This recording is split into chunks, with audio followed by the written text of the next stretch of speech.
Welcome to the Deep Dive, your shortcut to being genuinely well-informed.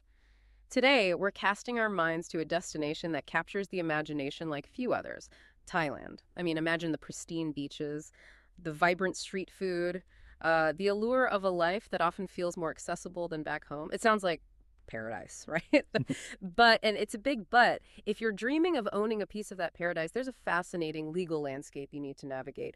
The property laws are, well, significantly different from what many of us are used to. So for this deep dive, our mission is to distill the essential insights from Thai property law, a foreign buyer's survival guide. We're going to give you the strategic thinking and practical nuggets needed to avoid those legal headaches and truly secure your dream home. And what's particularly valuable about this guide, I think, is its source. It comes from Ocean Worldwide. They're a luxury real estate agency, and they've been based right there in Phuket. That's Phuket, remember, not Phuket, since 2004. So deep roots. Their director, Sandra O'Neill, has personally guided, literally thousands of families and property investors over the years. We're talking about real, on-the-ground expertise, specifically focused on high-end residential real estate. Think Phuket and Koh Samui primarily.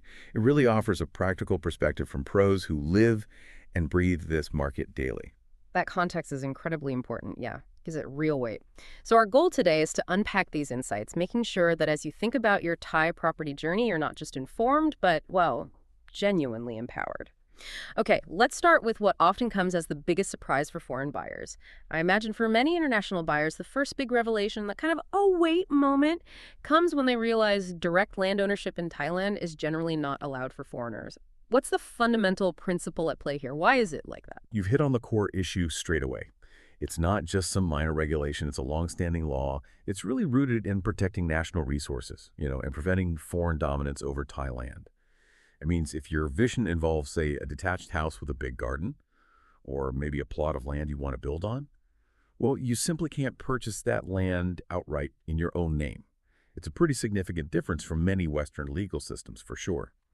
However, and this is the good news, you can directly own a condominium unit in your own name. That's what's known as freehold ownership, and that path is much more straightforward. But even here, there's a crucial detail, the 49% foreign quota rule. Now, this isn't just about the number of foreign owners. It limits the total saleable area of units that can be owned by foreigners in any single condo building. It's a strategic move, really, to ensure properties remain accessible to Thai nationals, too. Keeps the local market balanced. Ah, okay. So if a building has maybe a few massive penthouse units bought by foreigners, that 49% quota could actually fill up quite quickly, even if lots of smaller units are still technically available. Is that right? Exactly. That's precisely how it works. The developer or the agent, they should provide this information up front. But, diligent buyers always double-check. It's just wise. And crucially, another really key point for those freehold condo purchases, the money must originate from overseas. You'll need a specific document from your Thai bank. It's either a foreign exchange transaction form, usually called an FTF, or sometimes a credit note. Imagine you're at the land department, ready to sign. You have everything else lined up, but you're missing this one critical piece of paper proving your money came from outside Thailand. Without it, the land department simply will not register the ownership transfer. It's truly that essential. It's your proof, your golden ticket for that freehold condo. Right. So what does this all mean for you if you're listening and dreaming of a home in Thailand? It means understanding these foundational rules is paramount before you even start browsing properties. It really shapes what kind of property you can realistically aim for. Okay, so since direct land ownership is typically off the table for foreigners, does that mean the dream of, say, a private villa or a house with a garden is completely out of reach? Sounds like maybe not. Are there other ways? Not at all, thankfully. There are clever, perfectly legitimate and secure ways to make that dream a reality. The most common method, and often the most straightforward for foreigners wanting a house or land, is through a registered leasehold agreement. Essentially, you lease the property from the owner for a set period, typically 30 years. Now, what's absolutely critical here is that these leases usually come with options for renewal. Sometimes you can structure successive agreements totaling up to 90 years. But the absolute key, the thing that gives it legal teeth and protection, is that the lease must be registered at the land department. Unregistered means basically nothing legal. And we're even seeing some market evolution here. Some big developers like SE Asset Corporation are actually exploring extending initial leaseholds to 60 years. That obviously makes these properties an even more attractive long-term proposition for international buyers.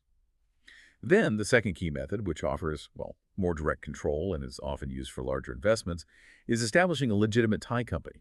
Now, Thai law requires a majority of Thai shareholders in a company. That's a fact.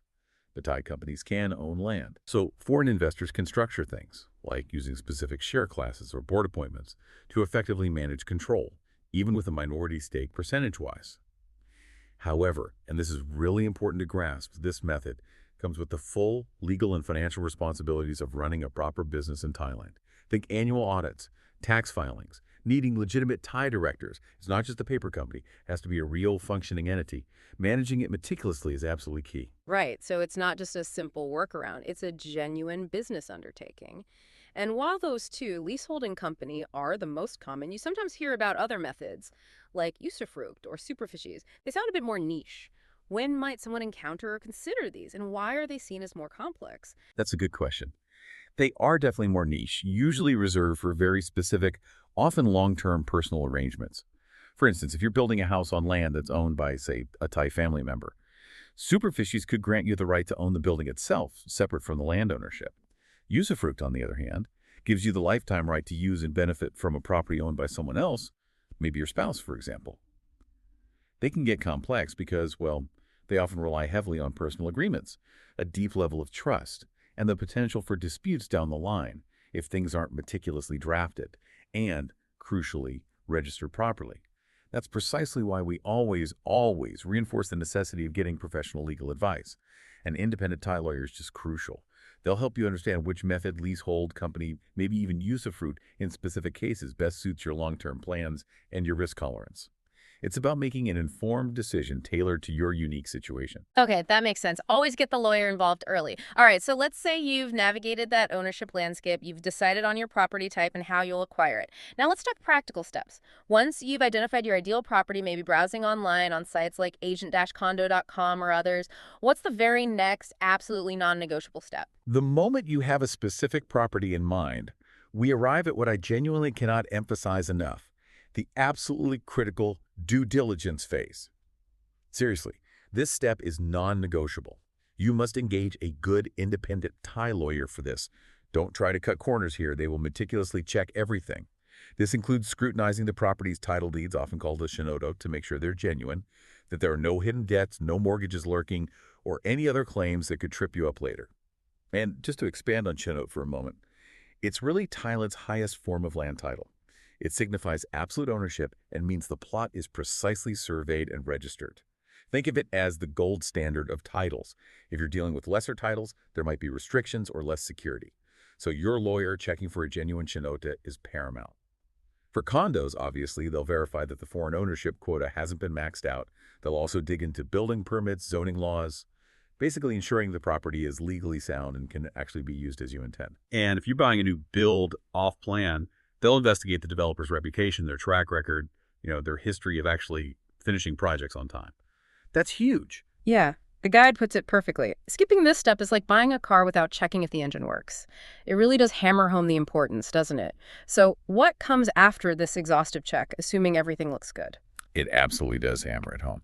Okay, so once due diligence gets the green light, you can confidently make an offer. Typically, you'd pay a deposit, maybe 5–10% of the purchase price. And yeah, usually this is non-refundable, so you need to be serious. Then comes the big one, the Sales and Purchase Agreement, or SPA. This is your main legally binding contract. It meticulously details everything, the full property description, the agreed price, the payment schedule, the official transfer date. And it clearly outlines who pays for all the various taxes and fees involved in the transfer. Your lawyer absolutely must review this thoroughly. They'll pay special attention to specific clauses, especially if it's a leasehold or a company purchase, just ensuring your interests are fully protected down to the finest detail. Okay, great. So the legal groundwork is laid, the SPA is solid. Now let's guide people through the financial aspects in that grand finale, finalizing the ownership. This is where the dream officially becomes reality on paper. And it's important to remember, as you mentioned, especially for condos, that the full purchase price needs to be sent from overseas, right? And when you send that money, your bank needs to clearly state the reason for the transfer, like purchase of property in Thailand or something similar. Exactly. That clarity is important. And echoing that point from earlier, maybe sounded like a broken record, But for freehold condo purchases, I genuinely cannot overstate the crucial role of the Foreign Exchange Transaction Form, the FETF. This is the document issued by the Thai bank receiving your funds from overseas. Without this specific form, the Land Department simply will not, cannot register the ownership transfer into your name. Honestly, guard this document carefully, like gold. It's your definitive proof the funds originated abroad. If you lose it, or there's an error on it, you could face significant delays, maybe even serious problems with finalizing your ownership. It's that critical. Also, buyers need to be aware of the transfer fees and duties. These are costs incurred when the ownership officially changes hands at the Land Department. They're typically calculated as a percentage. It can range from around 2% up to over 6%, sometimes of either the registered sale price or the government's official appraised value, whichever one is higher. Now, these fees are often split 50-50 between the buyer and the seller.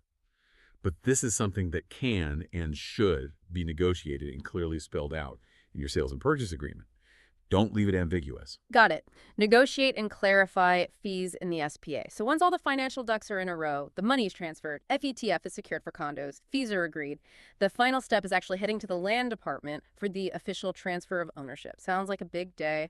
What do you need to bring? You'll need your passport, obviously, the original SPA, Right. that all-important FETF for condos, and I guess company documents if you bought through a company. It certainly is a significant day.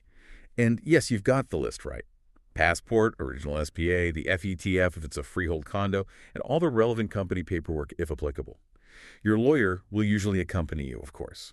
Upon successful processing of all the documents and, crucially, the payment of all those agreed fees and duties right there at the Land Department, you will then receive your new title deed. This is your official proof of ownership.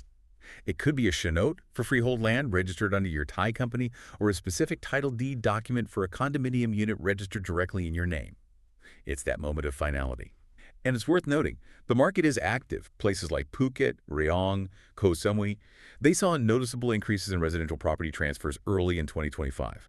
Part of that is likely due to ongoing government measures addressing things like nominee ownership arrangements, which just shows it's a continually active and evolving market for foreign buyers. Okay, so you've signed on the dotted line, you've got that precious title deed in hand, congratulations, big moment. But hold on, the journey isn't quite over yet, is it? Let's talk about life after buying, those essential ongoing responsibilities that come with your new slice of paradise. What are some of the practicalities buyers need to be prepared for day to day or year to year? Absolutely. Ownership comes with ongoing responsibilities. First, if you've bought a condo, you really need to understand the condo association rules. These are set by what's known locally as the juristic person. Think of the juristic person as the condominium's management body, its legal entity. They're responsible for maintaining common areas, pools, gyms, lobbies, and enforcing the condo's internal rules. It's kind of like a homeowners association, but with specific legal powers under Thai law. These rules cover everything: common area usage hours, noise levels, policies on pets, rules about renovations. You'll want to get a copy and actually read it to ensure smooth living. Then there's the practical stuff like setting up utilities, electricity, water, internet. Now, while it sounds simple, foreigners sometimes find navigating the local service providers, well, a bit of a unique cultural experience. Be prepared for potential language barriers, maybe different processes than you're used to. Having a local contact or a good property manager who understands the system can be really helpful here. You'll typically need your title deed and passport to get accounts set up. And finally, remember your ongoing financial obligations. For condos, there are annual common area fees which cover the upkeep of shared facilities. If you purchase through a Thai company, you'll have annual company compliance costs and potentially taxes to consider. It's worth noting Thailand doesn't have a traditional annual property tax on private residences, like many countries, but you do pay those significant transfer fees and stamp duties we discussed earlier right at the point of purchase. You see some high-end developments like, say, FPT's luxury detached houses. They are specifically designed to cater to buyers with substantial assets, kind of reflecting a market that anticipates these ongoing commitments. That's a really useful rundown of the practicalities, things people might not think about initially. And what about a unique scenario that must come up quite often if a foreign buyer is married to a Thai national? How do property rights work then? Can the Thai spouse just buy land? And how can the foreign spouse protect their financial contribution, if any? Yeah, that's a common situation, and what's fascinating here is how Thai law handles it. A Thai spouse can purchase and own land directly, in their own name, without any of the foreign ownership restrictions we talked about earlier. The property is registered solely in their name. However, and this is crucial, if your funds as the foreign spouse are used for the purchase, you can absolutely protect your financial stake. One way is through a formal declaration made right there at the land department during the transfer process. This document acknowledges your financial contribution to the purchase. Alternatively, or sometimes in conjunction with that declaration, you can register a usufruct agreement. A usufruct, as we touched on briefly, grants you, the foreign spouse, the legal right to use and benefit from that property for your entire lifetime, even though the legal ownership title remains with your Thai spouse. This offers a really significant layer of personal security and peace of mind for the foreign partner who has invested funds. Wow, okay, that's a huge point for many potential buyers, I'm sure. Provides crucial clarity and, yeah, peace of mind. Now, let's bring it back to maybe a more personal choice, but one that massively impacts your daily life and enjoyment of the property. Location, location, location. Indeed. Choosing the right neighborhood is absolutely key. You need to assess what suits you. Do you crave the city buzz? Or are you looking for something quieter, more laid back? For example, thinking about Bangkok, Sukhumvit is incredibly popular with expats. It's got vibrant nightlife, amazing dining, endless amenities, but it comes at a price. Then you have areas like Bang Na, maybe more budget-friendly, still with good BTS SkyTrain access and lots of new infrastructure going in. Ratchada has seen a boom in new condo developments recently, often attracting younger professionals. Each area has such a distinct vibe. It's really essential to visit, spend some time there, walk around, get a feel for what truly fits your lifestyle before you commit. And beyond just the general area, you really need to drill down into the local amenities right within the development or its immediate vicinity. Does the building itself offer good security? Is there a swimming pool, a decent gym? These matter for daily life. And outside the building, how close are supermarkets? Are there good hospitals nearby? And critically, what are the transport links like? These factors aren't just about convenience today. They can significantly impact your property's future desirability, its resale value, and just your overall daily experience. Think about your actual routine. How far is the nearest grocery store really? How easy is it to get to work or meet friends? Yeah, and speaking of transport, especially in a sprawling city like Bangkok, evaluating those links, the BTS SkyTrain, the MRT subway system, is absolutely critical. Easy access can save you immense amounts of time, reduce daily hassle, and like you said, definitely adds to future resale value. It's a big plus. Ultimately, it really comes down to being honest with yourself about what you really want in a place to live. Is it being close to the beach and having that relaxed atmosphere you find in Phuket? Or maybe a quiet suburban neighborhood for family life? Or is it the sheer urban convenience of being in a city center?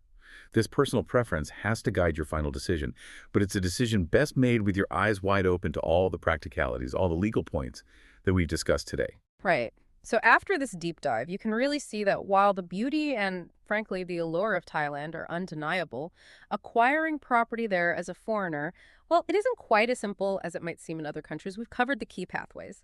Direct condo freehold ownership, with caveats, few, the very common long-term leasehold agreements for houses and land, or going that more involved route of setting up a legitimate Thai company. What this all means for you, listening, is that the absolute necessity, and we keep coming back to this, of engaging a good independent Thai lawyer right from the outset cannot be overstated. It's just fundamental. Exactly. And if we connect this to the bigger picture, it means that while the process might initially appear complex, maybe even a bit daunting with its unique Thai nuances, it is a well-trodden path. Many foreigners successfully buy property. With the right advice, with meticulous due diligence, and with careful documentation, especially remembering that crucial VETF for condos, you can absolutely navigate the system securely. Yeah. It really boils down to diligence and following the proper process. That ensures your investment is protected every step of the way, transforming what could feel like a challenge into a secure and actually quite exciting journey. The beauty and allure of Thailand are undeniable, that's for sure. But the lasting peace of mind and securing your slice of it, that comes not just from what you buy, but really from how you buy it. So the question to leave you with is, how will you ensure your Thai property dream is built on a solid legal foundation and not on shifting sands?